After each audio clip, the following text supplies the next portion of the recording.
Ilana, je vous passe la parole dans une seconde. Donc, je vous présente. Vous êtes professeur d'anthropologie, d'histoire et des affaires internationales à la George Washington University.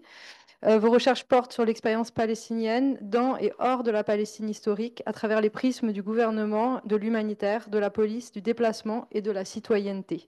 Vous avez travaillé sur le terrain de Gaza, mais aussi en Cisjordanie, en Jordanie, au Liban et en Égypte. Et vous êtes l'auteur de Govern in Gaza, Police Encounters en 2015, Life and Lived in Relief, et aussi coéditrice de In the Name of Humanity en 2010. Je vous laisse la parole.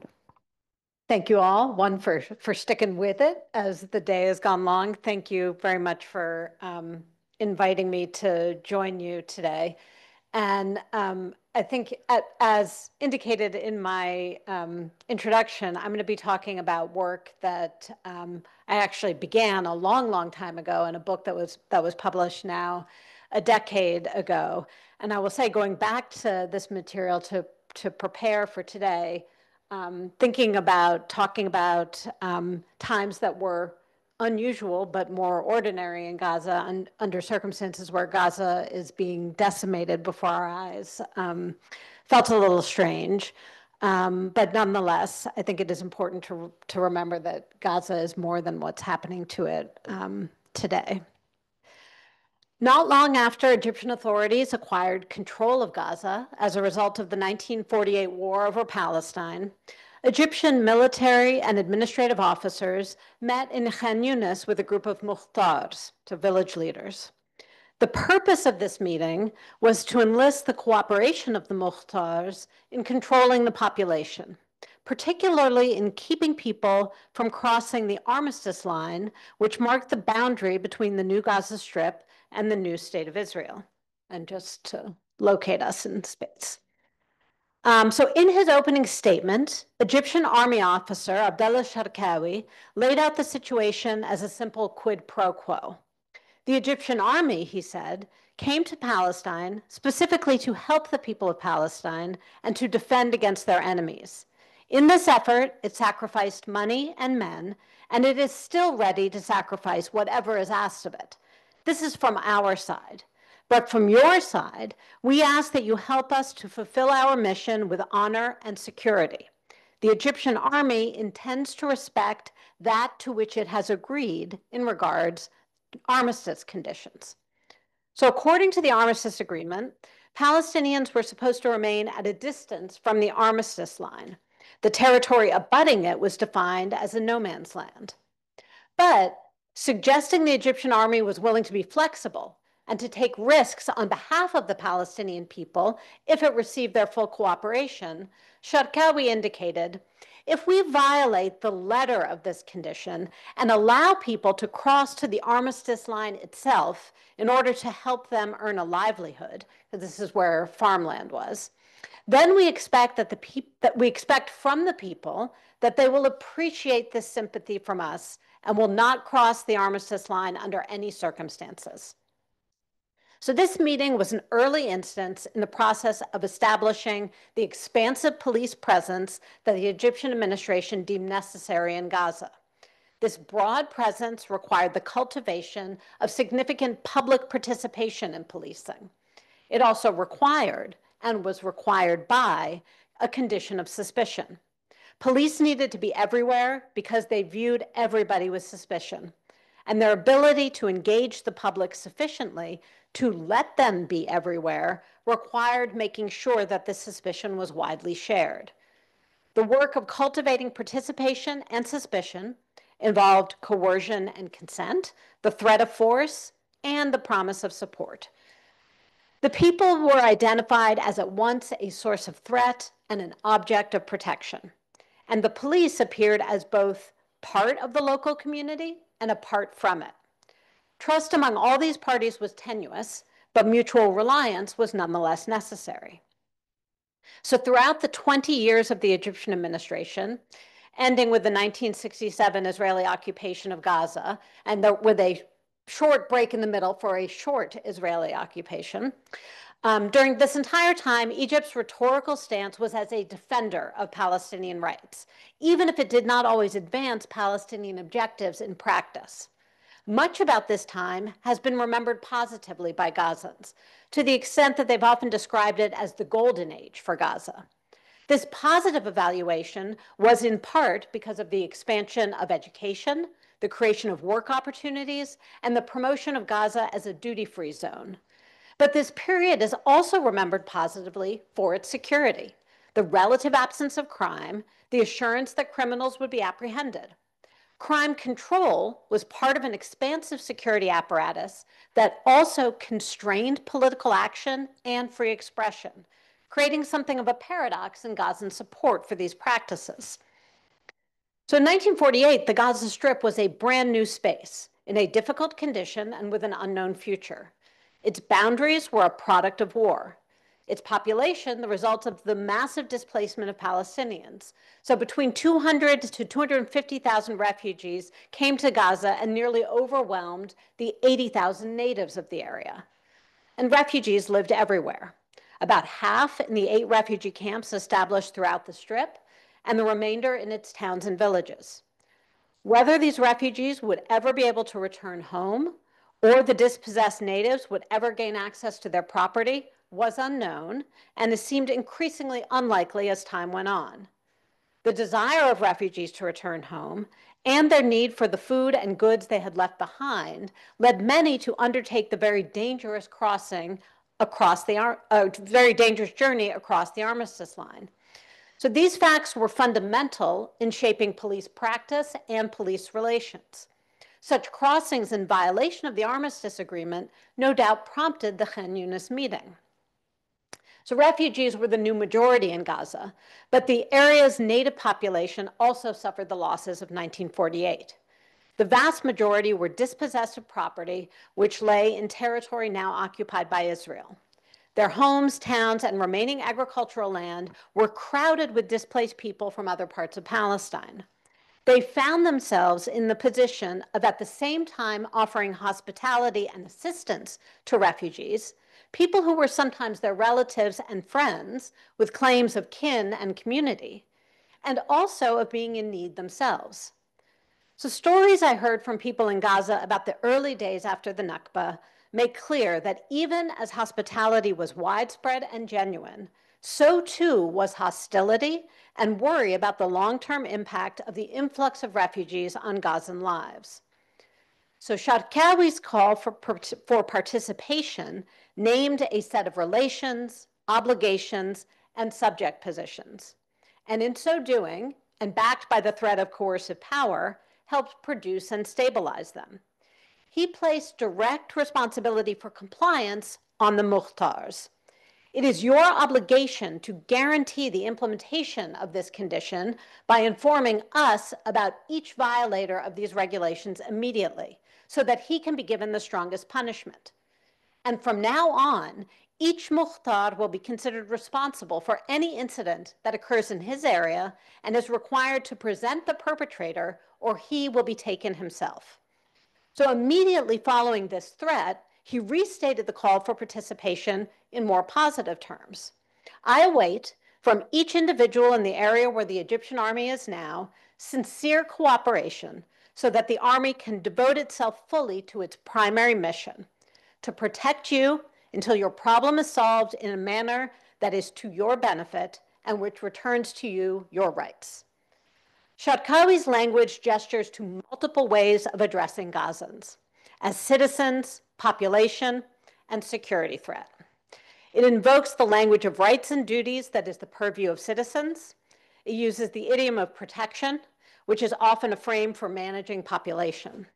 And most clearly, it emphasizes the possibility that Gazans could pose a threat to Egypt and the stability of its rule, positing Palestinians as security problems who need to be controlled.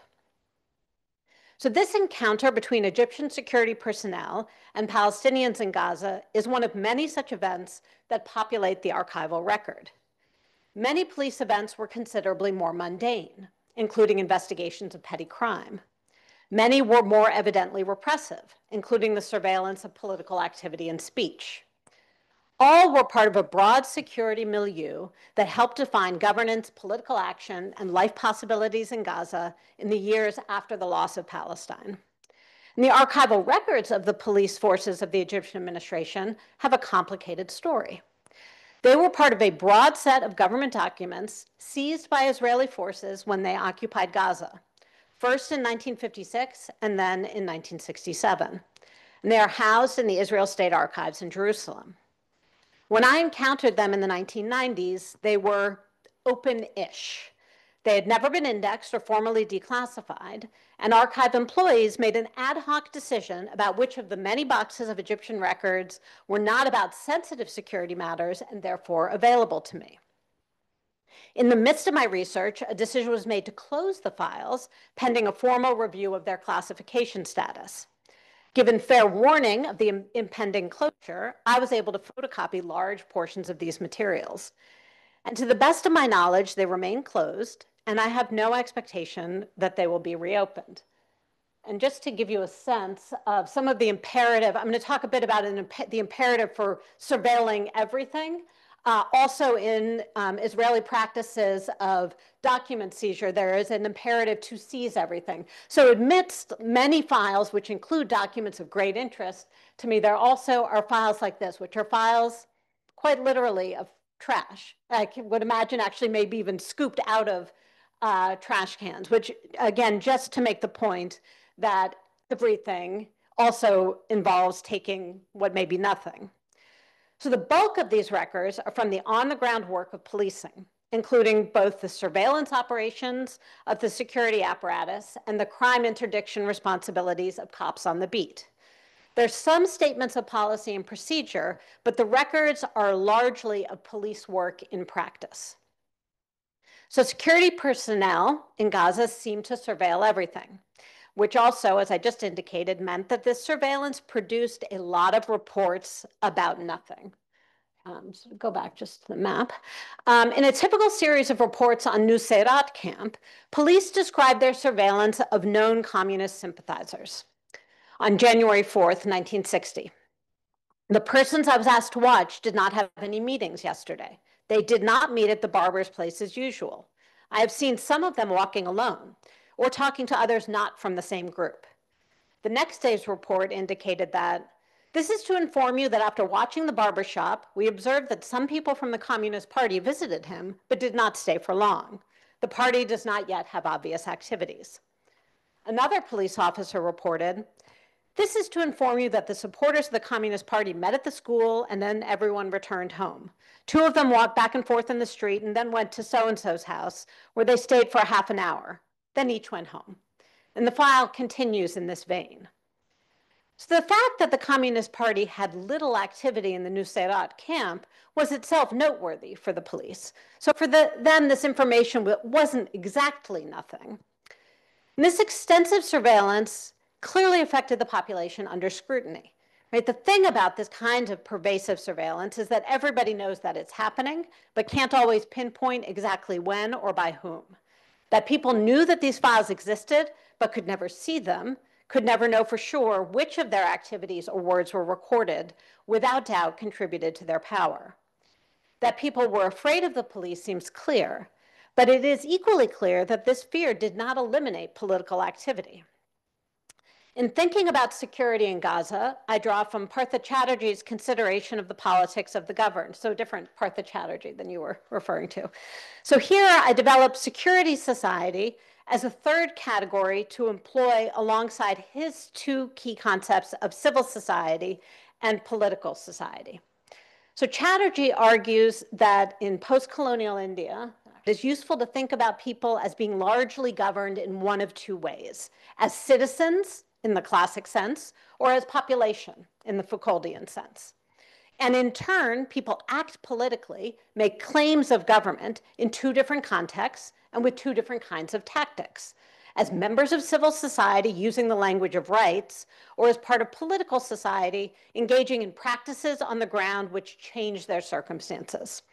Now, of course, Chatterjee's descriptions of India don't map perfectly onto conditions in Gaza, the absence of a national state being only one notable difference.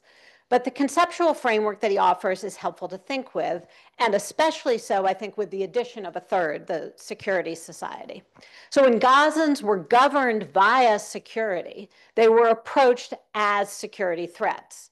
And they could act politically through security society by mobilizing policing techniques to other ends, in part by changing the threat calculations of security services. So to make not responding to a popular demand more risky than answering it. So citizens, population, and the people as security threat were all part of the governing landscape in Gaza. So thinking about policing as governance. Policing practice in Gaza during the Egyptian administration indicates that everyone fell, at least sometimes, into the category of security threat, right? Governed as potential problems and sources of suspicion. So surveillance and informing were central police techniques. I have described some of the work of surveillance, so I want to say a bit about informing. Where surveillance made everyone a possible suspect, informing was a practice of distinction. Informers sought to distinguish themselves as innocent or as participating in maintaining order from the informed upon, who was a criminal, an agitator, a deviant, etc. Through this differentiation, people sought advantage. Sometimes material benefit, such as directly asking for a job or money, and sometimes the benefit of not being a suspect. In one informing report to the police, Musa, a refugee living in the Nusayrat camp, described how he happened upon some communist publications. In his statement on April 15, 1960, he said, "I went out to use the public toilet at 10:30 in the evening. When I reached there carrying a flashlight, the light shone on a paper. When I looked at it, I saw that it was a publication of the Communist Party. Then I found 2 more papers 3 meters away. So I went to my teacher's house and told him, and then we came to the police. The police also took a statement from his teacher, who confirmed Musa's story and also added that he noticed that the writer of the pamphlet is not educated because the publication is filled with grammar mistakes." So this statement about grammar could be part of an effort on the part of teacher and student to distance themselves from this publication, describing it as the work of the uneducated. In the ensuing days, investigation into the question of who distributed these publications continued. One resident of the camp was brought in to provide a handwriting sample to see if his matched that of the publications. Then a teacher at the Nusayrat school provided the police with names of people who he claimed wrote them. According to the teacher, the authors claim that the Egyptian government does not work for the good of our country and that we should kick them out of the Gaza Strip. So informing is one of the clearest examples of the success of the project of broad participation. Not all informing involved naming names. In many of the reports about finding seditious materials, there is no mention of possible authors. People's fear and discomfort are on display in these instances. As one person declared to the police when he made his report, "While going back home after visiting my cousin, I found an envelope on the street. I opened it and found that it was written against the government, so I burnt it because I was afraid. I do not remember any of the words, and I do not suspect anyone in particular of being the author." Another person, Hassan, making a statement about the same pamphlets, declared, "While going home at night, I found 5 envelopes. Since we were told by the police to notice any paper or envelope thrown on the ground, I took them and brought them to the station. I did not look at the pamphlets because I'm illiterate. I do not know their author. I do not suspect anyone." So Hassan's reference to being told to notice any materials indicates the extent of both police concerns and the demand for public participation in policing. Both informers tried to distance themselves from the texts. One could not remember them, one could not read them. In these instances, informing seems to be an effort to inoculate oneself from being identified as a particular security threat. So what were the terms in which people were identified as possible threats? There were 2 key areas of security concern: national interest and social propriety. The surveillance of everyday activities sought to track and therefore head off any threat to regime stability from Gaza's population. Controlling political and military activity also aimed to protect Egyptian forces from Israeli attack. Although regime stability and the national interest may seem more evidently relevant to security discourse, police practice makes clear that propriety was also a central concern. The policing of morality and comportment, which is part of any social order, took on a heightened security valence in Gaza. Identifying propriety as a matter relevant to the police also supported expansive entry into people's lives, and therefore also to assist in the policing of politics when it was expressed in personal, familial, and social contexts.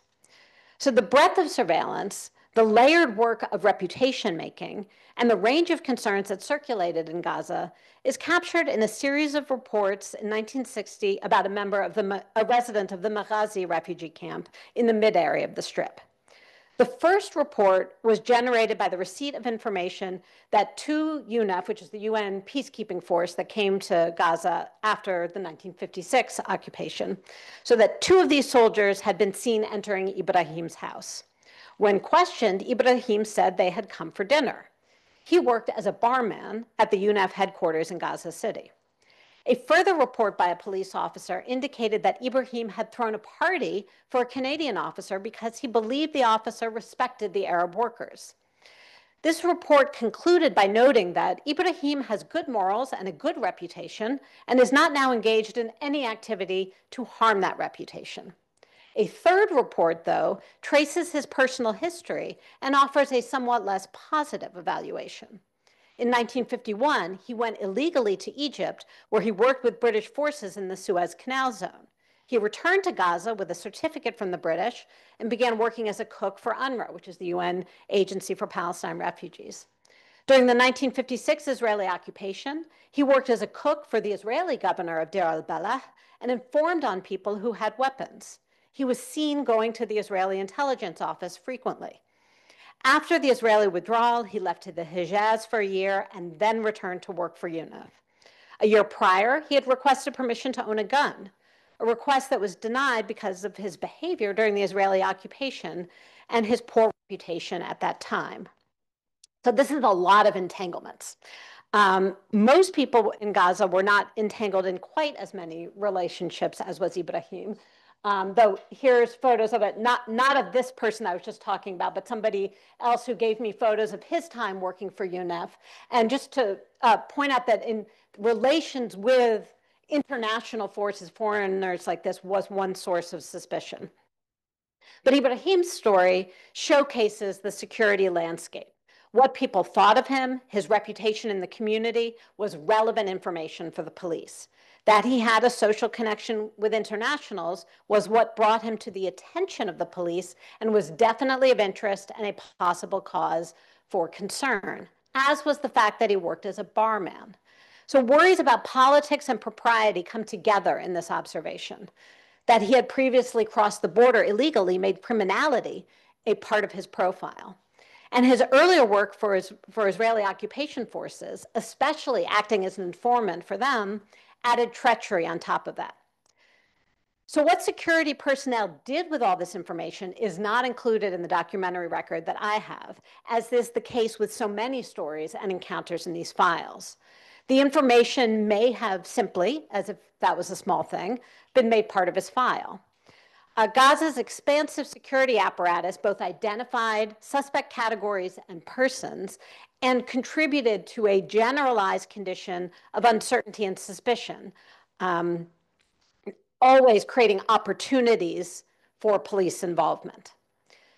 So policing was clearly a mechanism of governance, but security society was also a space within which people acted, and the policing techniques through which they were governed also provided mechanisms for such action.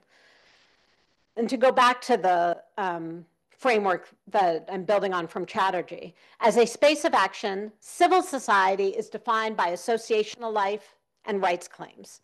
Political society is defined by communities in action, what Chatterjee calls popular politics and what Asif Bayat calls the quiet encroachment of the ordinary.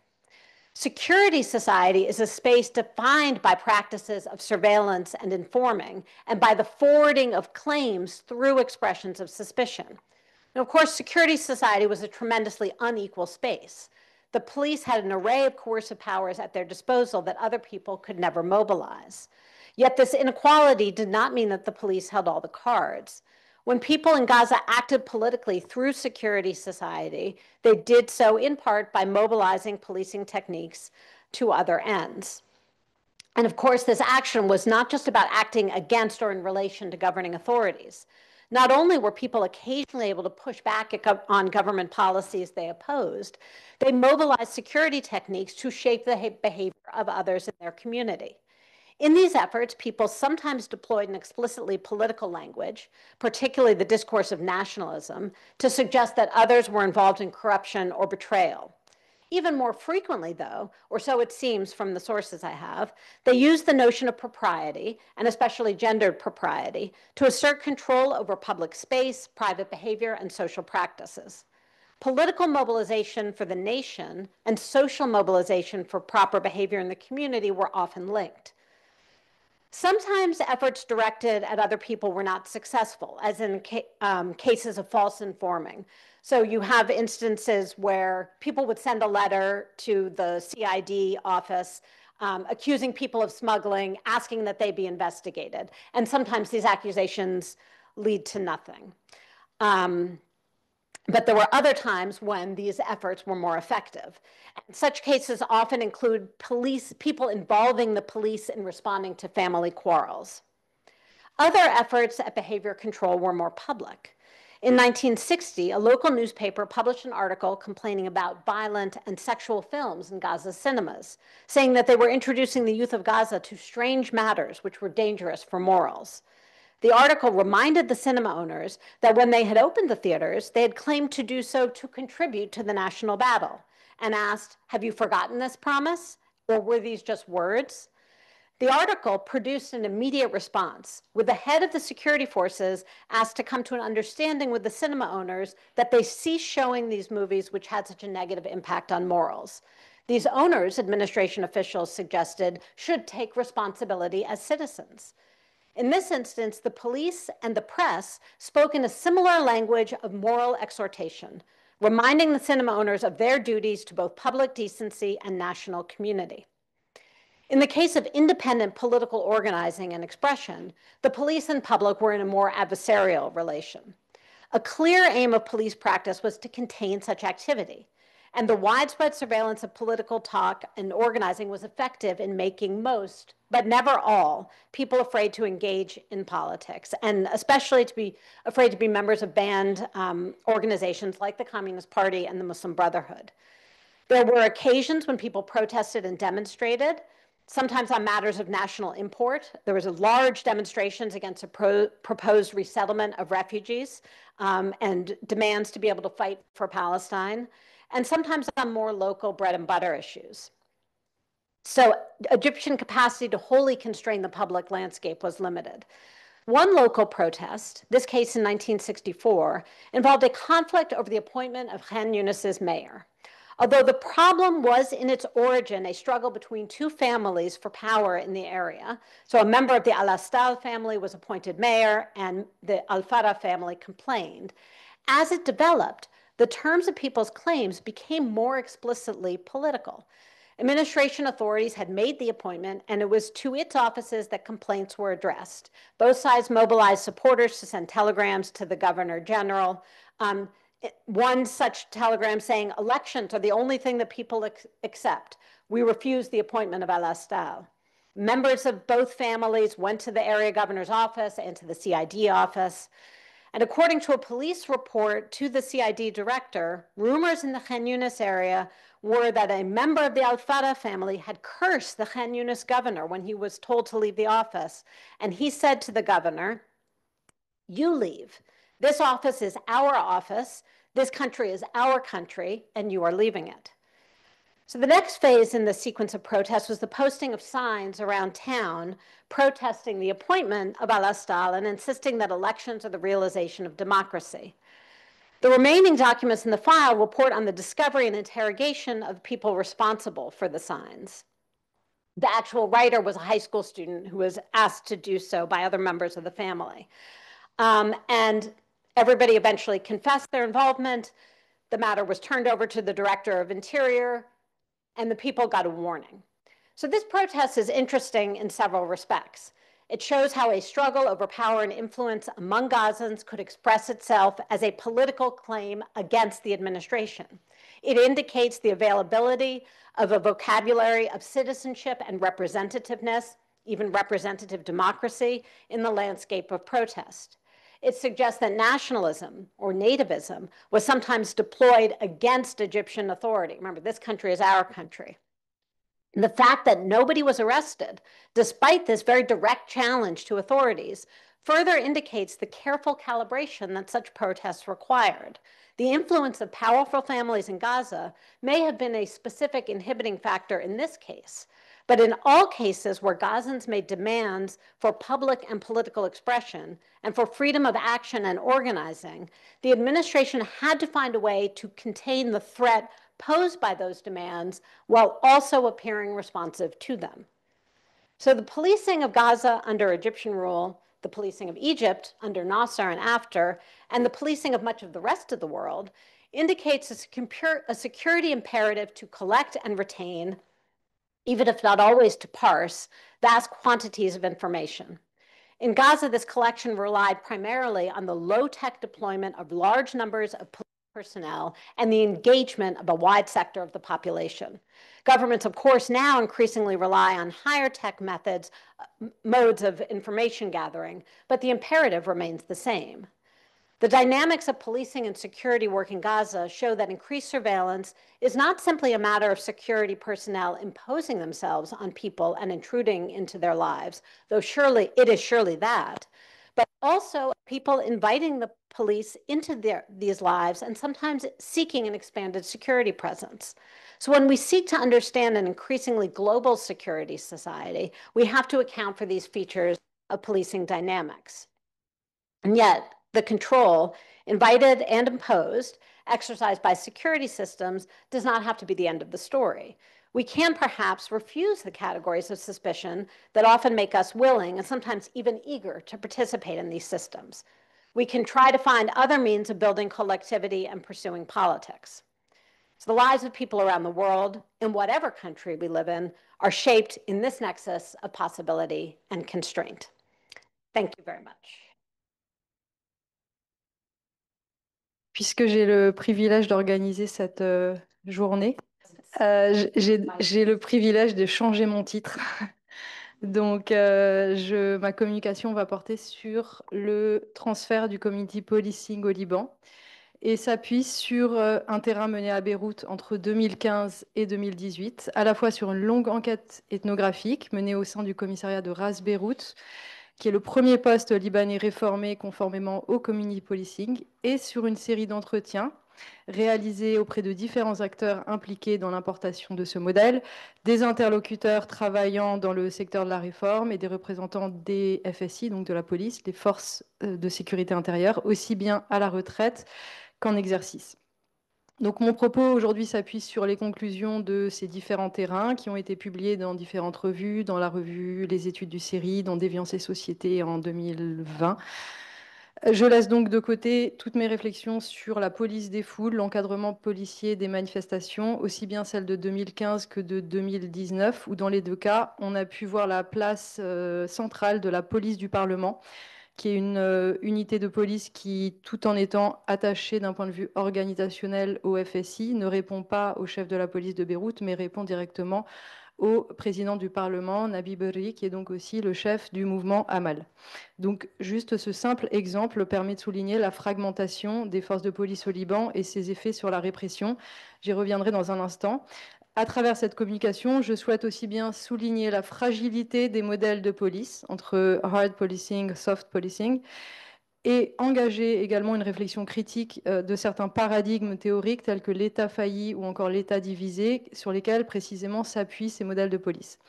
Donc le community policing est un modèle qui émerge dans les années 1960 aux États-Unis, dans un contexte de forte dégradation des relations entre la police et les minorités afro- et latino-américaines. Les débats portent à l'époque sur la nécessité de remplacer le modèle dit professionnel de la police, qui était considéré comme inapte à lutter contre la délinquance urbaine, pour privilégier la fonction sociale de la police qui consiste donc à rester au plus près de la communauté. Parmi les nombreuses solutions qui vont émerger, le community policing va apparaître comme une solution miracle, un outil indispensable à la mise en œuvre d'une police démocratique. Le community policing s'appuie sur 3 piliers: la relation constante avec la population, la décentralisation de l'organisation populaire et un déplacement des missions de police vers la prévention et la résolution des problèmes. En un mot, il s'agit de renforcer la cohésion entre la police et la population à travers le déploiement de patrouilles pédestres et l'implication du public dans le travail policier. Donc, il s'agit là d'une définition a minima, puisqu'il n'existe pas en réalité d'appréhension homogène du community policing, comme l'a d'ailleurs montré Fabien Jobard dans son manuel de sociologie de la police, qui a toujours pris 2 directions, l'une plutôt permissive et l'autre plutôt proche de la doctrine tolérance zéro ou encore de la doctrine de la vitre cassée. Ce modèle a connu un succès mondial et une large diffusion internationale par vagues successives, d'abord dans les pays anglo-saxons, puis dans le reste de l'Europe, dans les pays ensuite en transition, en Amérique latine, en Europe de l'Est, en Afrique. Donc la quête de bonnes pratiques a généré toute une industrie très prolifique dans l'exportation de ce modèle, en particulier vers les sociétés en transition et les États dits post-conflit, dans ce qu'on a souvent appelé les programmes RSS, pour réforme donc, du secteur de la sécurité.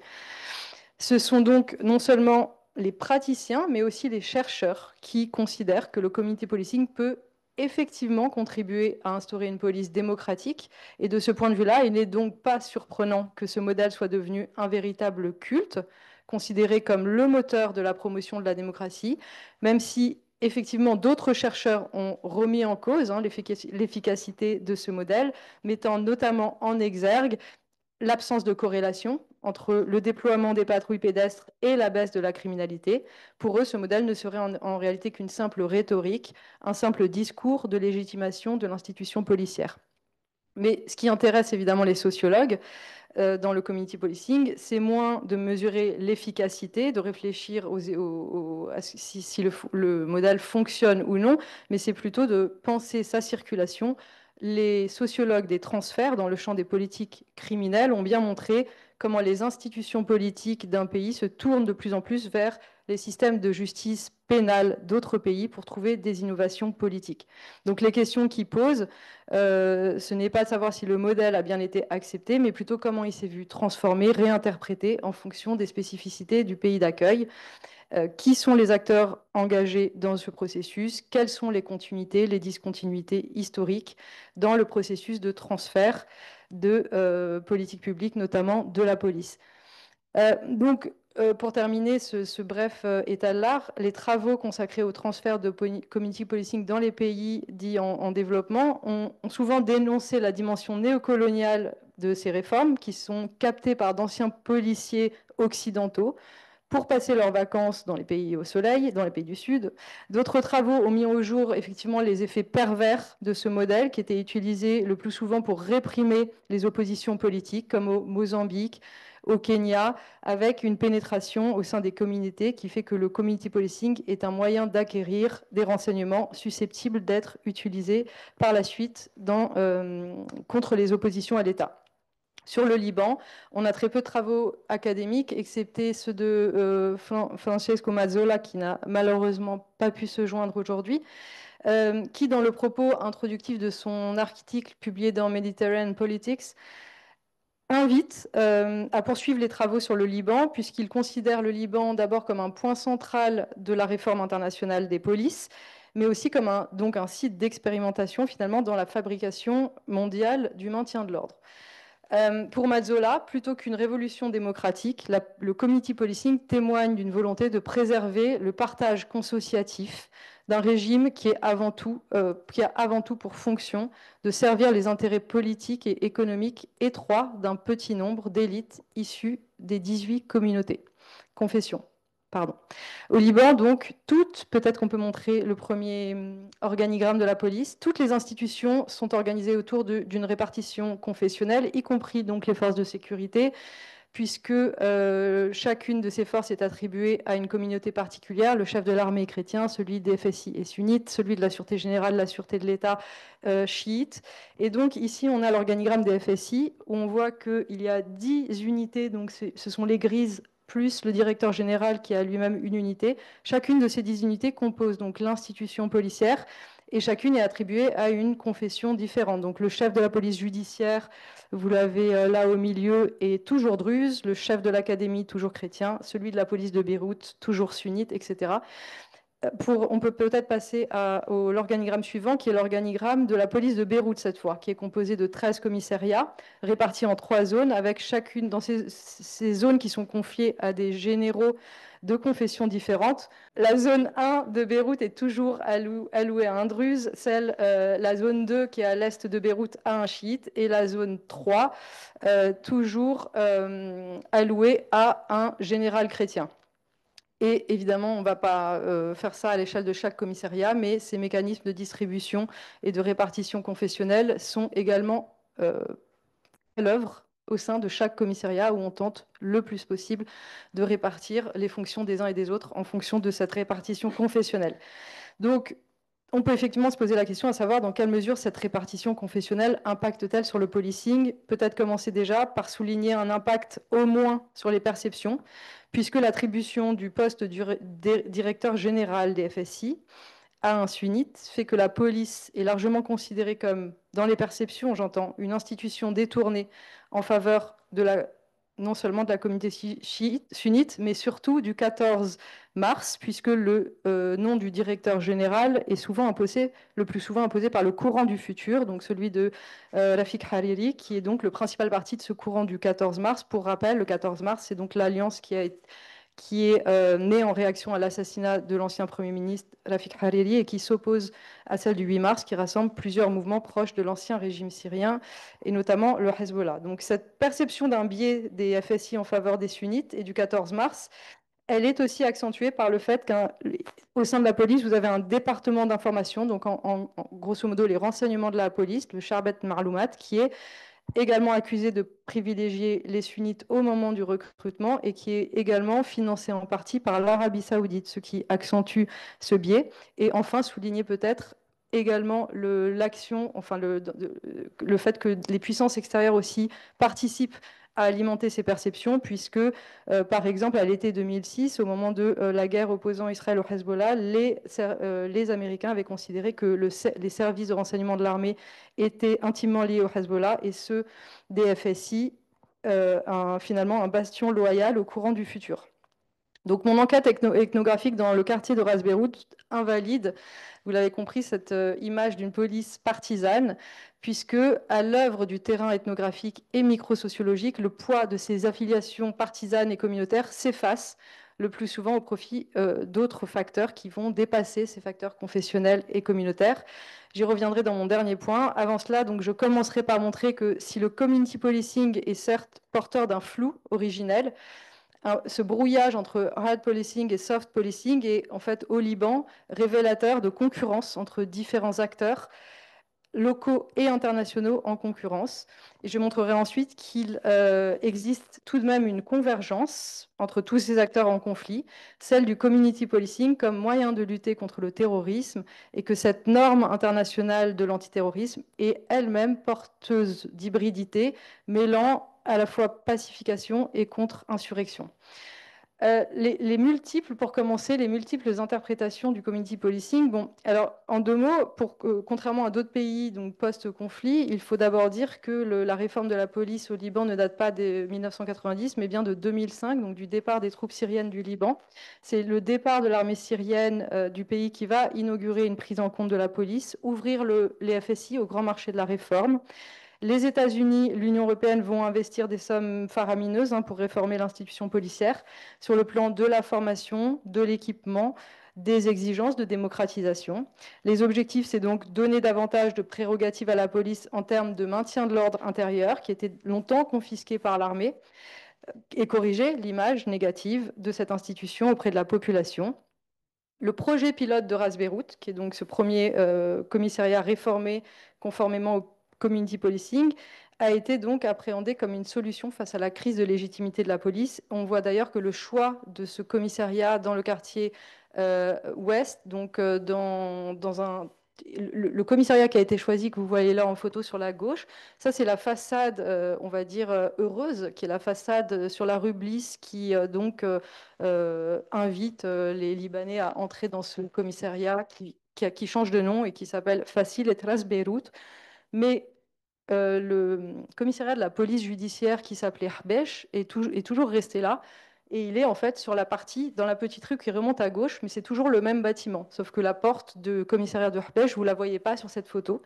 Arbesh a été choisi, donc Grèce Beyrouth a été choisi à Arbesh pour justement corriger cette image de la police, puisque le commissariat d'Arbesh est celui qui a le plus, qui souffre de la plus mauvaise réputation en termes d'atteinte aux droits de l'homme toute la ville de Beyrouth, voire du pays tout entier. Hein. En 2005, donc, on a des dizaines d'experts qui vont relever des coopérations internationales, des pays donateurs, des grandes organisations internationales qui vont proposer leurs services aux Libanais. Donc, parmi eux, Américains et Britanniques. Donc, les Américains sont financés directement par le département d'État, tandis que les Britanniques, jusqu'au milieu des années 2010, vont agir à travers d'abord une ONG qui s'appelait NICO, NICO pour Northern Ireland Cooperation Overseas, et à partir de 2016, NICO va se transformer en société privée qui s'appelle Siren Associate, qui dépend de financement sur projet. Ces financements sur projet sont tantôt octroyés directement par l'ambassade britannique à Beyrouth ou tantôt par l'Union européenne. Ce sont des projets, donc, Union européenne. Le projet pilote de Ras Beyrouth est le fruit d'une collaboration entre les Britanniques et les Américains. Et lors de l'ouverture en 2015, Ras Beyrouth a été présenté comme un immense succès. Évidemment, a fait l'objet de tensions entre ses bailleurs en concurrence, puisque les Américains, tout en admettant que NICO a fourni l'essentiel du travail, se sont tout de même félicités des résultats. Et évidemment, le représentant de NICO à l'époque dénonce la capacité qu'auraient les Américains à s'approprier les bénéfices du travail effectué par d'autres. Alors, ces deux types de bailleurs d'acteurs sont très différents. À l'inverse des Américains qui sont d'anciens agents de police reconvertis dans l'aide internationale, chez NICO, devenu donc Sirens en 2016, on a des structures hybrides qui associent des experts libanais et des ex-fonctionnaires, on va dire, étrangers. Sirens a été fondé d'abord à Beyrouth, ce qui montre en fait l'ancrage local de cette organisation. Et les experts libanais de Sirens se présentent eux-mêmes comme des fonctionnaires étrangers. En un sens, ils se présentent aussi comme des entrepreneurs spécialistes d'import-export de modèles. Jamil Tabet, par exemple, qui est donc qui était un des acteurs libanais, Josel Kossi, une femme qui était très présent au sein de NICO et qui sont toujours très actifs au sein de Sirens. Bon, évidemment, on parle tous les deux couramment l'anglais, mais ils maîtrisent également avec énormément d'aisance tout le jargon de la consultance internationale. À l'inverse des Américains, eux, en revanche, n'hésitent pas à mettre en avant leur proximité avec les acteurs libanais.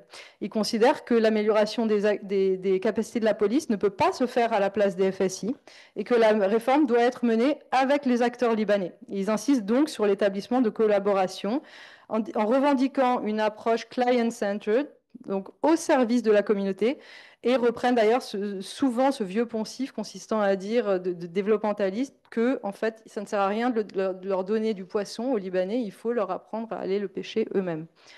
Donc on voit bien l'affichage de cette proximité sociale avec les policiers libanais permet à Sirens de se dissocier des Américains et il juge d'ailleurs tous les projets portés par les Américains contre-productifs et infantilisants à l'égard des acteurs libanais. Donc, comme on l'a vu dans l'introduction, le community policing est un concept flou qui est propice à des interprétations multiples et contradictoires. Au Liban, ces différentes acceptions du community policing se sont vues appropriées par différents représentants de la police de Beyrouth. À Ras Beyrouth, donc vous l'avez ici à l'ouest, donc ce premier poste réformé dont je parlais, on a donc aussi bien le capitaine Habshi que le lieutenant-colonel Raidat ou Fahad, qui vont insister sur le fait que, contrairement aux autres postes de la ville de Beyrouth, Ras Beyrouth opérerait, enfin, les autres postes de Beyrouth opéreraient par principe par brutalité, mais Ras Beyrouth va cette fois appliquer à la lettre la loi 17, c'est-à-dire n'utiliser la force que quand la situation l'exige. Ils insistent sur le fait qu'un policier n'est pas un humanitaire et admettent que dans le cas de la première infraction, ils peuvent effectivement faire preuve de tolérance. À l'inverse, à Ashrafiyeh, donc qui va être le deuxième poste qui a été réformé conformément à ce modèle en zone chrétienne, le général Khashfeh, qui lui a une totale interprétation différente, totalement différente du community policing, puisqu'il considère que le community policing, c'est une totale réinterprétation de la loi 17. Pour lui, et le community policing doit être dénué totalement de recours à la force. Donc on peut s'interroger à savoir comment expliquer ces différences, des oppositions entre modèles divergents, qui doivent être, selon moi, lus dans ces relations, ces enjeux de pouvoir entre acteurs libanais et bailleurs de fonds internationaux qui sont eux-mêmes en concurrence pour effectivement s'imposer dans le champ de la sécurité. En fait, on voit bien que ces différentes interprétations du community policing sont plébiscitées par les acteurs libanais, mais le plus souvent, les acteurs libanais en fait reprennent à leur compte des discours qui sont formulés initialement par les bailleurs de fonds internationaux. À Ras Beirut, comme on vient de le voir, les discours donc de Sirens Associates, ce sont en fait des discours, enfin les discours des agents de Ras Beirut sont en fait les discours qui sont repris quasiment mot pour mot des Britanniques qui travaillent pour cette organisation Sirens. Euh, il préfère donc, comme on l'a compris, le modèle est plutôt celui d'un hard policing. Il préfère d'ailleurs parler de problem solving plutôt que de community policing. Ils disent que finalement, le community policing, c'est un label imposé par les Américains. Je cite, les Américains ont imposé le nom community policing. Personnellement, j'étais contre. Mais bon, il est entré dans le discours et tout le monde l'utilise maintenant. Al-Shurt al-Mujtama'iyya. Je préfère parler de police modernization. On aimerait dans l'idéal que les policiers soient désarmés, oui, mais cela doit être graduel. Il faut reproduire ce qu'on a fait à Ras Beyrouth dans toute la zone 1 de Beyrouth jusqu'à Raouché. On a beaucoup de choses qui ont été accomplies. Donc, comme je le disais, ce jargon international, on parle de schedule, de shift, de hotspot, etc. À l'inverse, à Ashrafiyeh, si on peut remettre la carte, les discours visant à promouvoir une police désarmée sont effectivement les discours qui sont promus par les Américains, qui se sont occupés seuls de la réforme de ce poste, contrairement à Ras Beyrouth, où c'était, comme je le disais, conjoint. Là, à Ashrafiyeh, on a par exemple le sergent Brian Wilson, qui, bien qu'il pense qu'au Liban, l'utilisation de la force soit souvent inévitable, insiste sur la nécessité de patrouiller sans les armes. Je cite, les policiers libanais connaissent certes de grandes difficultés, mais l'idée, c'est de privilégier toujours la négociation. Il faut supprimer totalement les M16. Donc, le général libanais en charge de ce district reprend exactement en fait ce discours, affirmant que le community policing, c'est appliquer la loi 17 sans la force.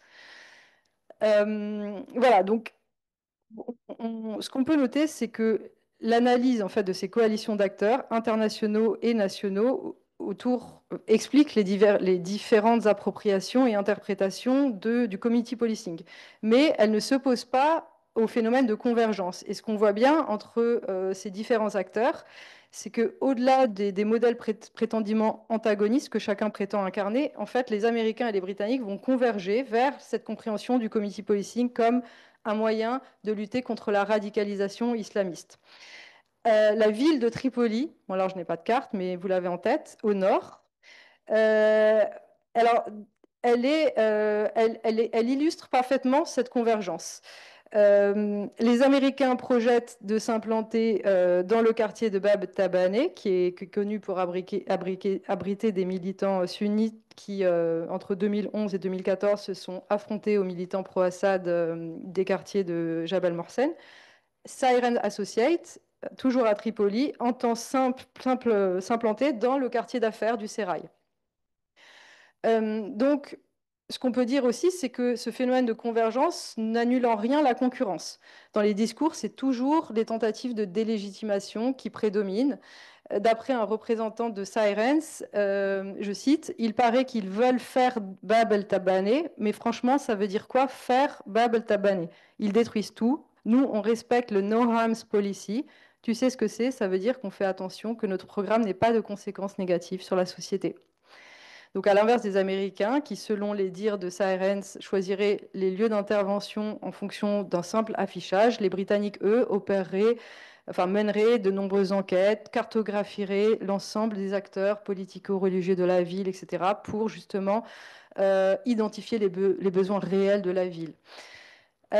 Alors, je passe maintenant à ma deuxième partie pour articuler mon propos. En fait, j'ai montré que la convergence du community policing comme moyen de lutter contre la radicalisation pouvait donc produire de nouvelles formes de compétition, traduction, et que derrière cette norme commune, finalement, ce que je voudrais vous montrer ici, c'est qu'il existe différents modèles qui nécessitent d'être chacun réinscrits dans leur histoire plus longue. Je vais articuler mon propos en séparant les expériences états-uniennes de l'expérience nord-irlandaise pour souligner dans les deux cas qu'il y a en fait une fausse dichotomie entre d'un côté les modèles de bonne gouvernance, de l'autre les modèles coercitifs, puisque ces modèles s'appuient à la fois sur, qui s'affichent comme des modèles de pacification, sont souvent porteurs eux-mêmes d'approches contre-insurrectionnelles.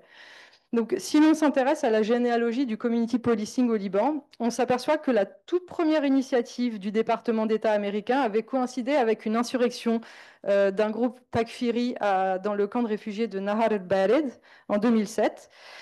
Donc, pour rappel, entre mai et septembre 2007, il y a eu une insurrection du groupe Fatah al-Islam, qui était un groupe, j'ai dit Takfiri, essentiellement composé d'étrangers.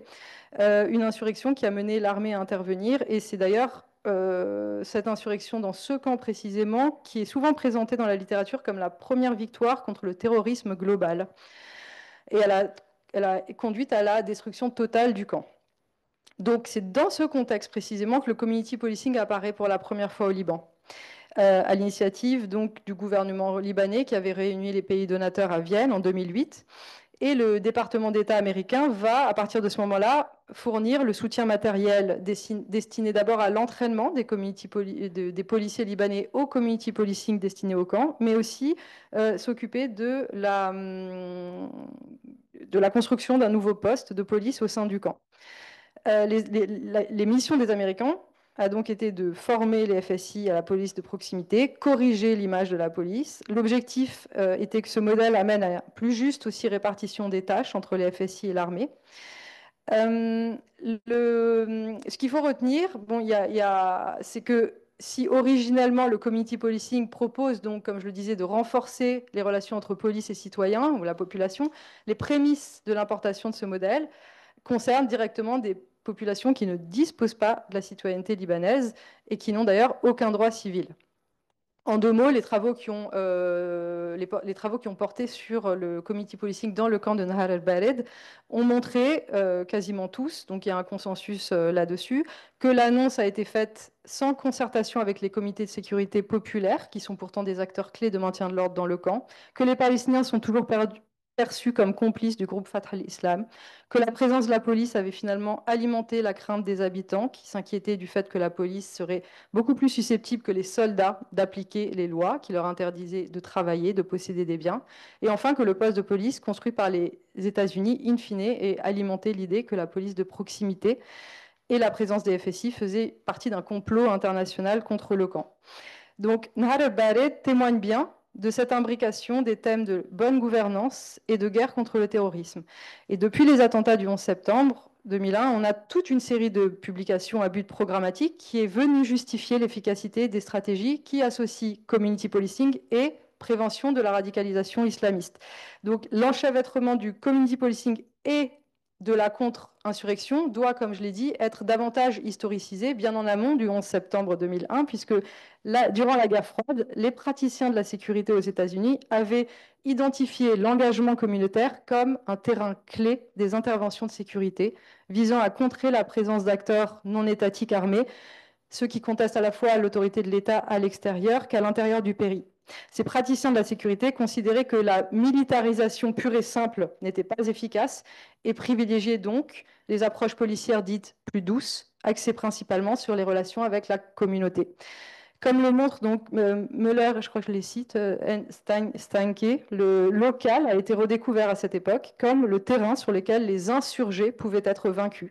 Les engagements communautaires sont donc pensés comme un moyen d'atteindre des objectifs militaires Et la prétendue douceur de cette approche s'inspire évidemment des campagnes de contre-insurrection en cours au Vietnam. La deuxième référence est celle de l'Irlande du Nord, qui est porteuse aussi de cette hybridité, puisqu'elle incorpore à la fois l'expertise en matière de lutte contre le terrorisme, mais aussi les leçons d'une transition dite réussie, qui est celle de la Royal Ulster Constabulary. Donc le community policing est considéré à la fois efficace pour lutter contre le terrorisme, mais aussi comme une transition heureuse vers la police démocratique, et ce, malgré le lourd passé de violation de la loi et des droits de l'homme en Irlande du Nord. Ce que j'aimerais dire ici en deux mots, c'est que au Liban, ce modèle d'Irlande du Nord a été mobilisé largement à la fois par les acteurs locaux et internationaux qui considèrent que le Liban, une société, un État divisé, ressemble à l'Irlande du Nord et que les FSI ressemblent à la Royal Ulster Constabulary. Pour le représentant libanais de Sirens, réformer la police, c'est permettre de rétablir la confiance entre la police et une partie de la population qui perçoit les FSI comme favorables aux sunnites. C'est exactement ces mêmes discours qu'on retrouve dans la bouche du directeur général de l'époque, Bas Bous, qui fait référence lors d'un entretien à ces représentations associées au FSI. Les chercheurs également établissent ce parallèle avec l'Irlande du Nord, où le community policing a été moins pensé comme un remède à la criminalité que comme un moyen de lutter contre les accusations de communautarisme au sein de la police. Ce sont des travaux qui s'appuient donc sur les leçons tirées de l'expérience de l'Irlande du Nord et qui considèrent que dans des situations post-conflit ou dans des États divisés, le community policing doit d'abord passer par une approche plus dure, en fait, une approche traditionnelle, graduelle, être d'abord combiné à un problem-oriented policing avant de devenir community policing. Donc, je ne cherche pas du tout ici à nier le fait que dans les sociétés divisées, dans des États divisés, les divisions de l'État peuvent renforcer la répression. Certains facteurs peuvent d'ailleurs contribuer à expliquer cela, comme le recrutement, qui, dans ces contextes-là, souvent des recrutements de policiers qui sont effets de démobilisation d'anciens miliciens. Hein. Mais ce propos pour vous dire que la littérature des États divisés est évidemment problématique, puisqu'elle se réduit d'abord quasiment à ce modèle de l'Irlande du Nord, qui est devenu le modèle historique, sous d'ailleurs l'impulsion des États-Unis, le modèle par excellence. Donc il faut donc prendre ce distance avec tous ces paradigmes, que ce soit l'État failli, l'État divisé, l'État divisé qui, comme on le voit, a contribué à véhiculer, à légitimer des visions programmatiques qui sont formulées par les initiateurs du transfert.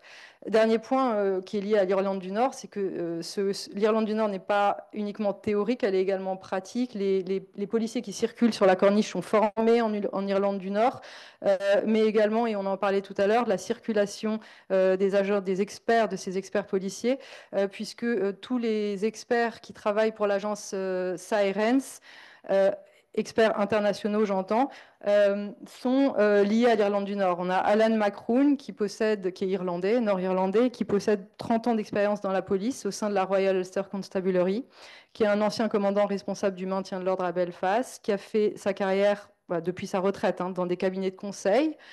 Depuis 2015, il est donc l'un des experts clés de Sirens. Voilà, vous avez sa photo, Jonathan McIver, qui lui est anglais, mais il a conduit le changement, il est considéré comme celui qui conduit le changement stratégique des FSI depuis une décennie.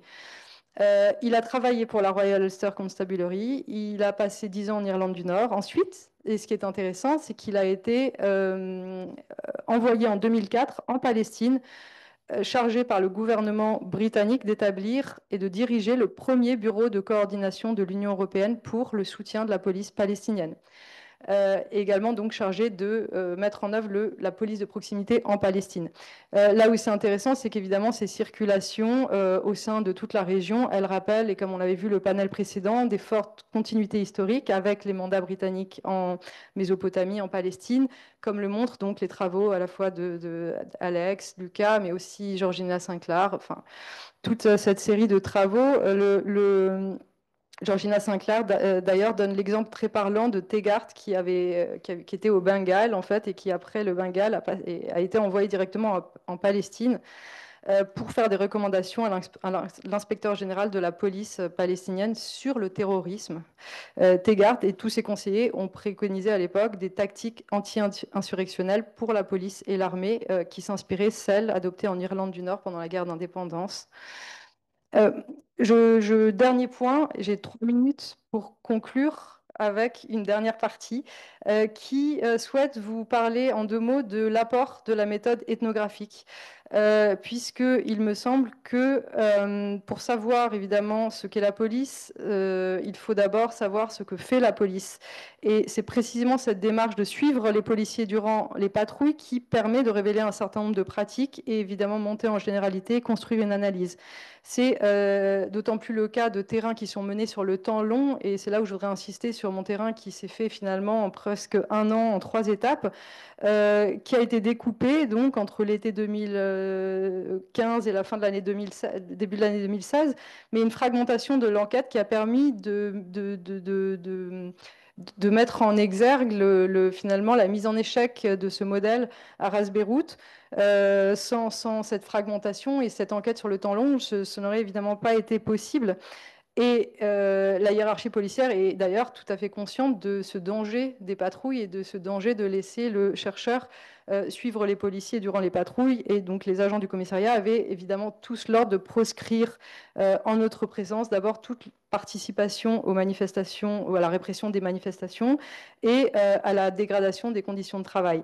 Donc, premier point, c'est évidemment ce qui a permis de l'ethnographie, c'est de mettre en exergue la manière dont le community policing au Liban est un moyen, un instrument de répression des mobilisations, puisque les agents de Ras Beirout ont encadré des manifestations collectives à la fois dans leur quartier, des manifestations sportives, des manifestations plus politique, on va dire, devant l'ambassade d'Arabie Saoudite, juste après l'exécution du cheikh Nemer Nemer, c'était en 2015. Toute une série, en fait, de répression des mobilisations à l'œuvre dans le quartier, mais aussi à l'extérieur, et c'est véritablement leur participation à la répression des manifestations du mouvement social de l'été 2015 qui a été vécu comme un malaise, puisque en fait les policiers, on le voit bien, ont trouvé certaines revendications d'abord du mouvement social légitimes, et que la participation à ces mobilisations a aussi complètement changé en fait l'organisation interne du commissariat, qui fait qu'ils étaient beaucoup plus engagés que leurs collègues dans d'autres postes, puisqu'ils étaient à la fois en charge de patrouille dans leur quartier, mais aussi à l'extérieur de leur quartier. Donc, on a vu tout à l'heure que le community policing n'interdisait pas l'adaptation de ce modèle à une police de type militaire. On sait aussi que plusieurs travaux ont montré que des unités de police, des foules pouvaient assurer aussi des missions de tranquillité politique, de tranquillité publique, pardon, mais l'inverse n'est jamais de mise, c'est-à-dire que la police de proximité n'est pas censée se substituer à la police des foules. Deuxième apport de cette méthode ethnographique, c'était de montrer effectivement que réaliser à quel point on va dire que le travail des policiers de Ras Beirout se concentrait le plus souvent sur le contrôle de la surveillance des réfugiés syriens. Et la manière dont ces agents ont contribué finalement à alimenter des stéréotypes déjà très inscrits et très ancrés dans la société libanaise, le mépris à l'égard des réfugiés syriens est partagé aussi bien par les hauts gradés que par les agents en tenue, qui sont poussés par les habitants, les commerçants du quartier à chasser les réfugiés syriens. Donc je note quelques propos tenus par ces gardiens de la paix. Que voulez-vous que je fasse? Que je règle tous les problèmes du Moyen-Orient? Tu les chasses, ils reviennent. Même si je leur donne 2000 $, ils reviendront. Ils ont ça dans la peau.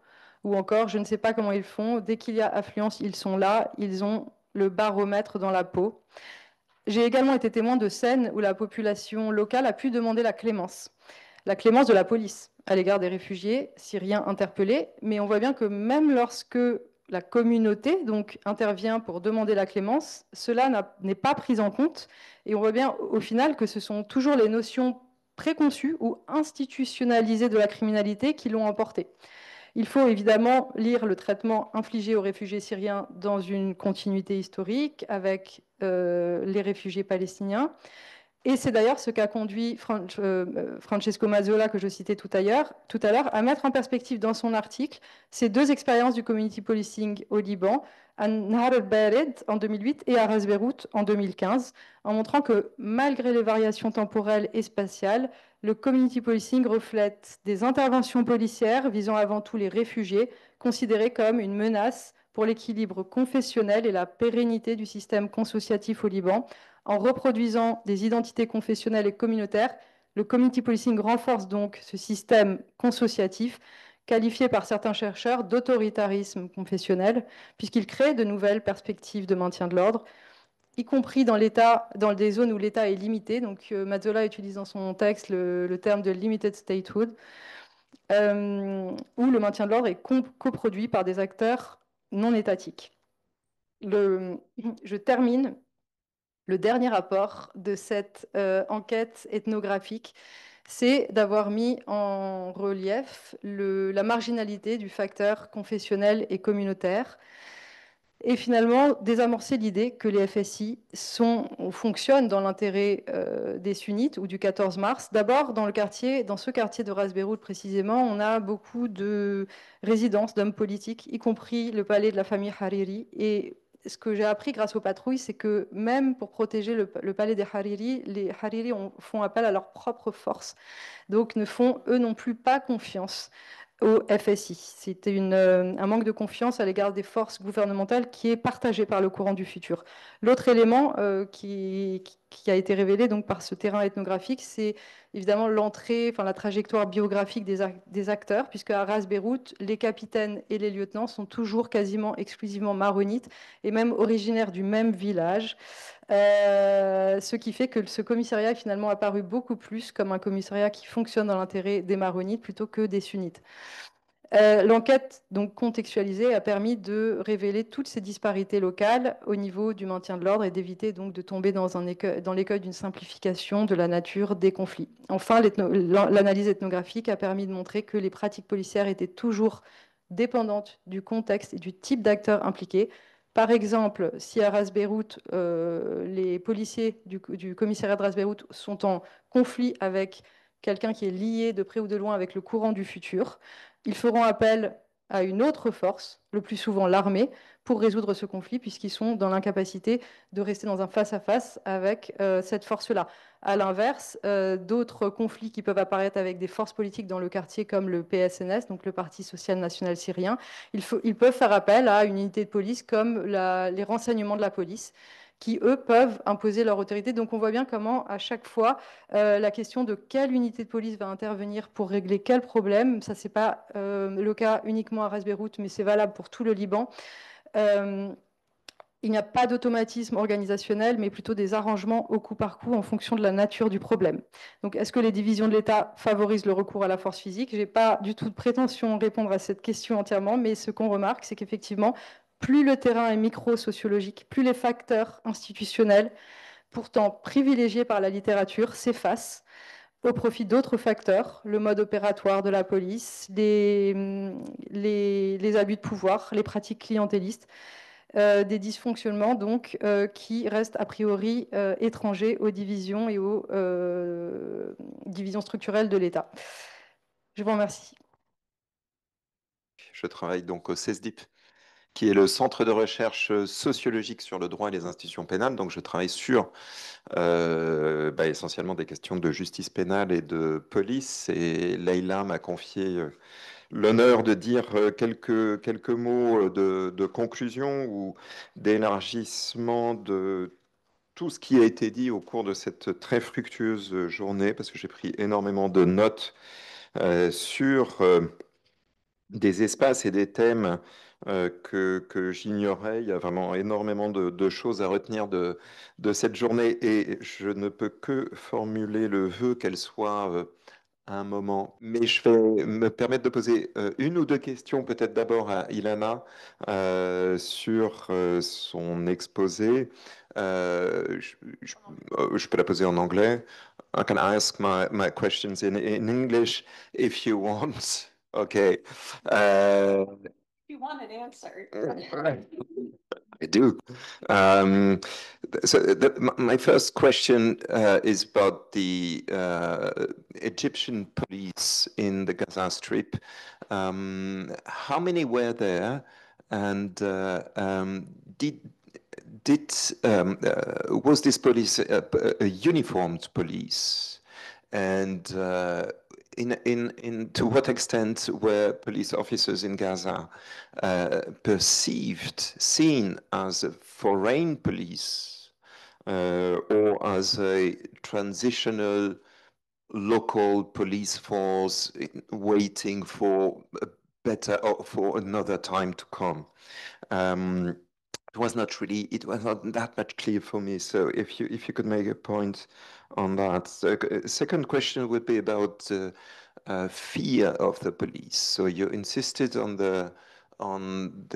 this topic, and I have the impression that most of the power of this police was based on informal police snitchers or co-workers of the police, non-police officers working hand in hand with police officers. But I don't know anything about Palestine, Arab countries, and so on. But I know a bit about the former East Germany, where the fear of the police was intense, but relied actually on the social presence of the police. Police were everywhere, at school, in the factory, in the religious activity, in the daily life of the people. And it made police being everywhere and nowhere to be found. And so I was wondering about the capacity of this Egyptian police force to be everywhere, to be found within a society which is a foreign society for them. Because the Stasi, the East German police force, was a German police force, which made things, of course, easier. And third question, perhaps, you talked about the golden age of the Gaza Strip history. I believe in the, well, I can trust you with it, but you said that there was almost no crime in this period of, it's okay, because it was having no crime in a society where 250,000 refugees settled down in a so short period of time. It would have been a miracle, but okay, it's a fact of remembrance more than okay, all right. So only two questions, as a matter of fact. Thank you. I'll try to respond briefly. Actually, I will speak to that third question as well. So one, it is a memory, but also there is a strong sense, and this I think is part of the paradox of appreciation for not just the more evidently positive aspects of Egyptian rule in terms of educational expansion, rhetorical support for Palestine, but there was a sense that the harshness of policing, regular criminal policing, contributed to keeping crime under control. So one, it is a memory, and there is a gap, but there's actually people would frequently say to me, any criminal knew they'd be punished. I mean, this is language we're familiar with in other places, but that was viewed positively. And actually, that speaks to another aspect of your question about fear, because it is fear of the snitches everywhere, the surveillance everywhere, and this is very much mirroring the policing practices of Egypt at the same time, and of course is familiar with other kind of authoritarian places, but also when you got arrested or interrogated, there was torture. And people knew that. So it's fear not just of what might happen, but what you knew did happen to people.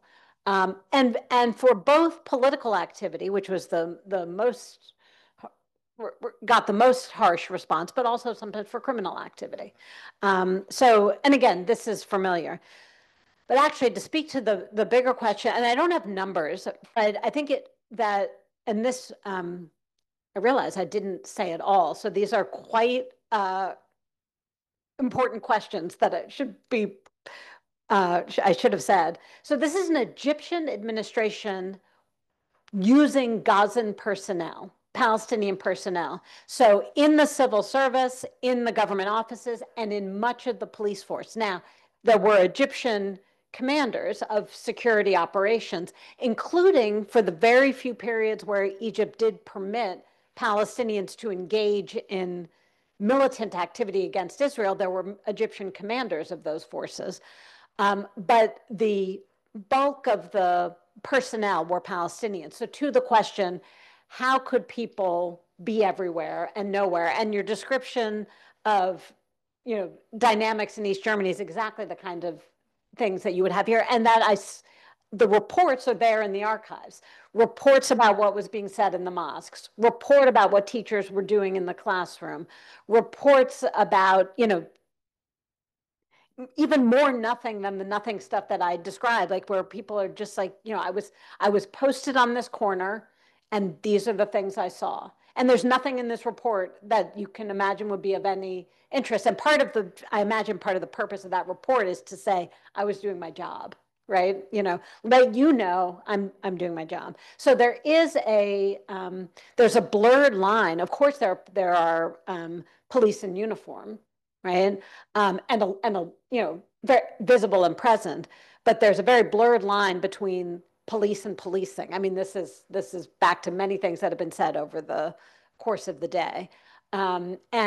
And this is where I began by trying to describe what I saw as a major imperative for the police, for the security project of the Egyptian administration in Gaza to work, was to engage the public's participation in policing in its widest sense. So both working for the police, and here again, other people have talked about these kind of layering. I think this was a big theme in the colonial policing panel, layering of previous systems, right? So there are people who, worked as police in the Ottoman times, then in the British time, people are building on previous eras. And that was why actually during the first intifada, the first uprising against the Israeli occupation in Gaza, was a major moment when Palestinian police resigned their roles, because generally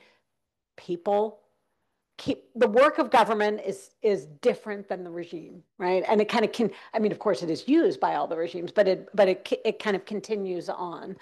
And so, they were asking people to be involved in all of these multiple ways, from like across the spectrum of being in the police to maybe the further side is to govern your own behavior in ways that fall in line with the project, and everything in between, inform on your neighbors, and be involved in the kind of more pervasive surveillance.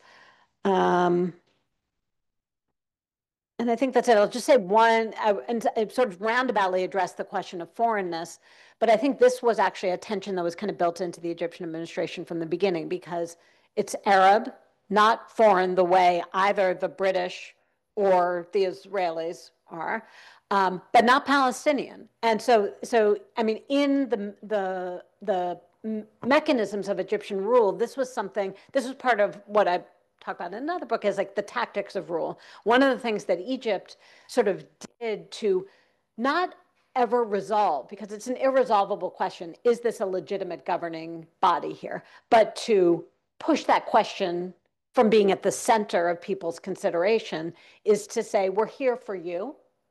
Someday down the road, you'll be free and we'll be part of that, but not now.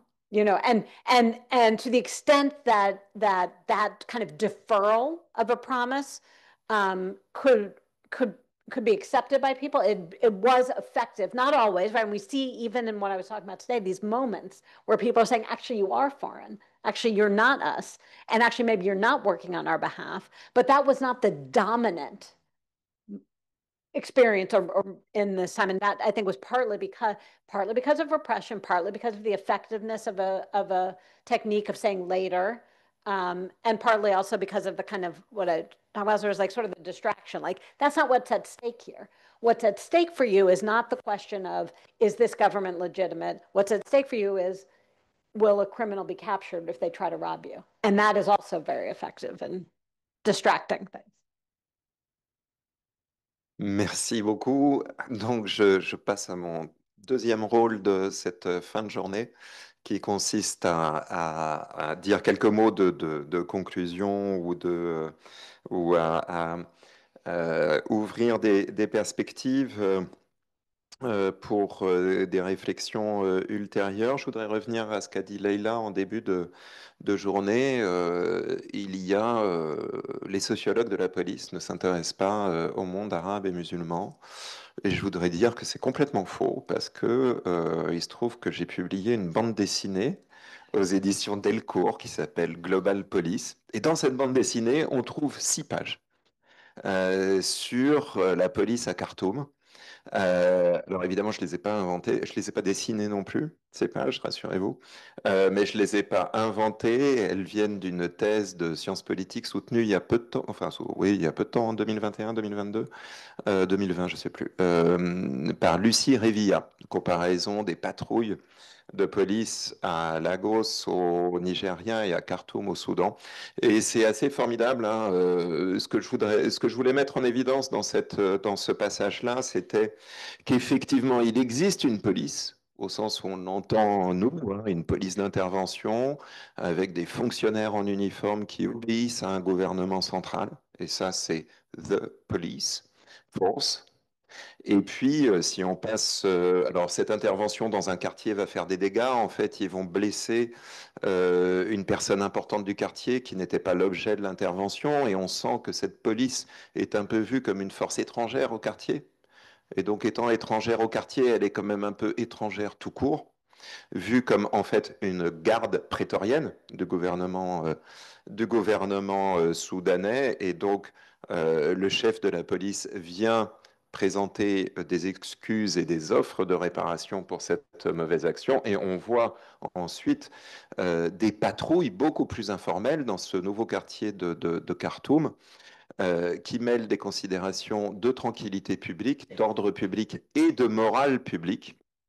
Le but de la patrouille ici étant d'aller collecter des fonds pour la cérémonie circoncision des enfants pauvres du quartier. Et on voit ici toute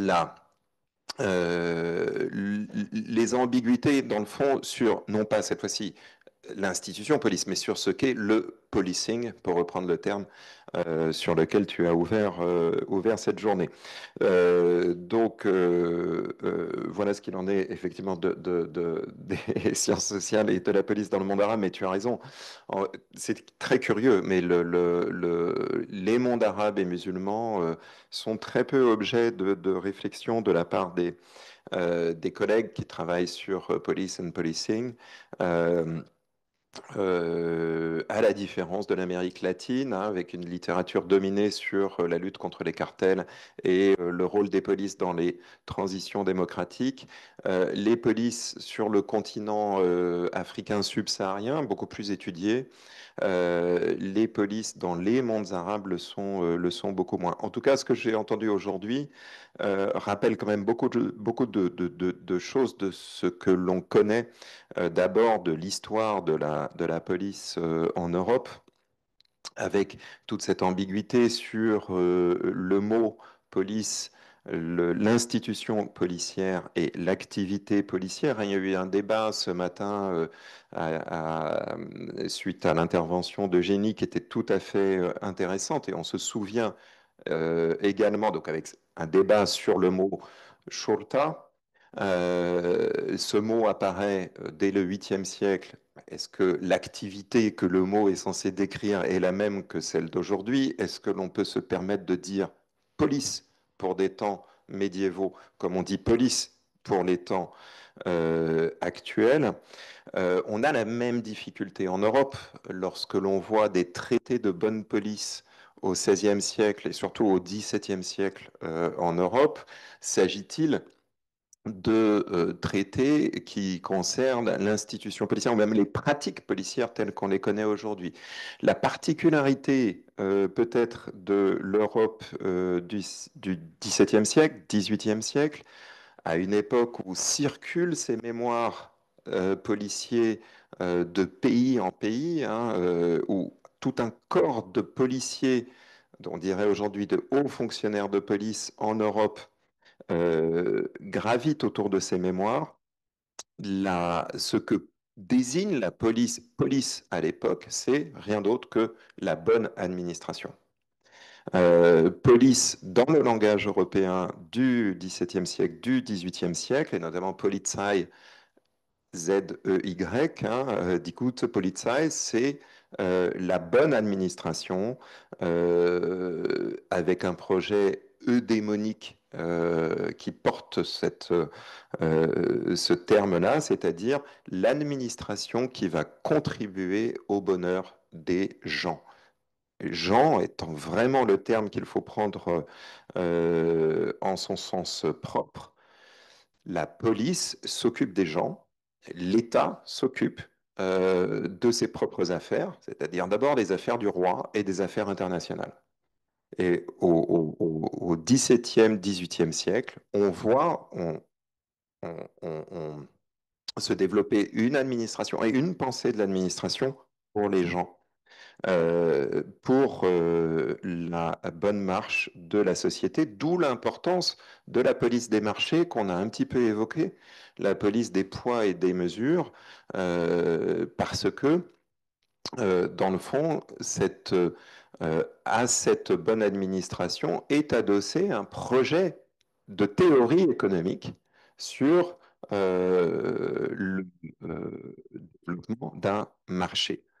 Et c'est là qu'on voit qu'en Europe, en tout cas, cette préhistoire de la police est aussi une préhistoire du gouvernement libéral avec un impératif de bonne information, de bonne circulation de l'information sur un marché où émerge quelque chose qui ressemble à la concurrence pure et parfaite. Alors, on pourrait dire bien sûr que dans ce paysage-là, où des penseurs libéraux qui ne connaissent pas de frontières, qui échangent dans une lingua franca commune, imaginent un monde dans lequel l'État serait peu présent, mais une administration omniprésente, tant sur les marchés que sur la morale, que sur le livre, évidemment, gouverne, bien sûr, il y a des États qui vont s'arroger des pouvoirs de police. Et ça, c'est bien sûr l'État français, 1667, la lieutenance générale. C'est un modèle de police que les Anglais vont prendre comme modèle contraire à ce qu'ils vont développer, le citoyen en uniforme, hein, du côté anglais, du côté français, la lieutenance générale, c'est-à-dire la police dans les mains du roi. Mais comme on l'a vu également aujourd'hui, en fait, la police n'est jamais une institution très richement dotée. J'étais particulièrement surpris ou heureux d'apprendre que la police du mandat syrien, c'est 30, la gendarmerie du mandat syrien, c'est 30 ou 35 Français pour 2500 euh, locaux. La contradiction de la police comme institution, c'est que c'est une institution très faiblement dotée et qui repose sur, on vient de le dire à propos de Gaza, sur sa capacité de pénétration sociale. Et le paradoxe de cette police forte, cette police étatique, cette police royale qu'est la lieutenance générale, c'est qu'elle repose essentiellement sur les mouchards. Et sur tout un réseau, sur toute une organisation territoriale, l'organisation territoriale de la police a été évoquée à peu près par l'ensemble des contributions aujourd'hui. On divise des territoires et dans chaque subdivision territoriale, on essaye le plus possible de tirer profit d'un ancrage social, des avantages que l'on peut distribuer vers des travailleurs informels de la puissance publique. Et donc, sur cette blurred division entre police et policing, on a également, bien sûr, en Europe, euh, cette histoire qui montre que même les polices qui sont identifiées historiquement comme des polices d'État doivent reposer, elles aussi, sur les réseaux informels de renseignement, d'intelligence, de surveillance et de transactions entre l'État et les populations locales.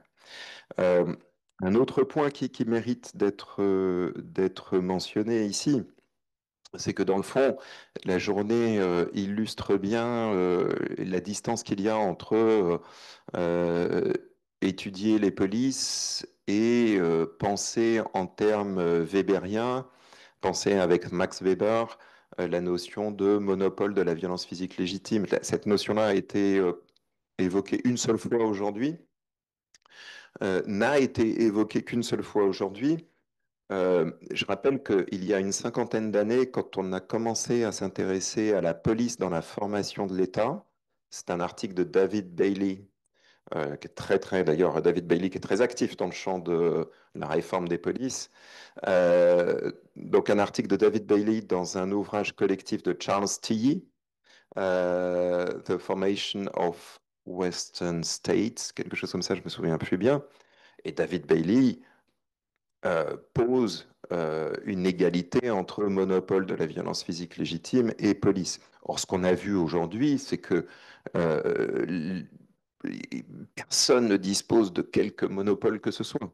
Alors évidemment, on vient de finir par un exposé sur le Liban, donc c'est plus que tout autre territoire illustratif de ça. Mais il y a des façons, des manières concurrentes de organiser ou de contribuer à l'ordre public, et il y a des luttes dans les territoires pour s'accaparer le privilège de cet ordre public. Euh, la police comme dépositaire de l'ordre public ou du monopole de la violence physique légitime, c'est vraiment une exception, je dirais, européenne. Euh, et il y a vraiment dans les sciences sociales de la police, tu aurais pu d'ailleurs le mentionner ce matin comme prolongement naturel de ton idée, mais il y a un européocentrisme effarant qui porte toujours cette hypothèse weberienne qui, en fait, à l'examen de ce qui se passe dans les villages, dans les villes, dans les quartiers, à peu près partout dans le monde, est démenti par la réalité empirique. Euh, Surtout si on rappelle, question qui a été très peu évoquée aujourd'hui, mais le pouvoir des polices patronales, par exemple, et le pouvoir la capacité dont qu'ont les détenteurs du pouvoir économique, et notamment du pouvoir industriel, de disposer de leur propre police ou de disposer, euh, par exemple, par leurs organisations syndicales ou les organisations syndicales qu'elles soutiennent, de la capacité à maintenir l'ordre dans l'usine et à l'extérieur de l'usine. C'est un point, à mon avis, très important dans Laurent Gaillet sur le Pakistan, avec sa notion de capitalisme armé, développe beaucoup cette idée-là, et c'est une dimension qu'il ne faut pas, à mon avis, négliger non plus. Dernier point.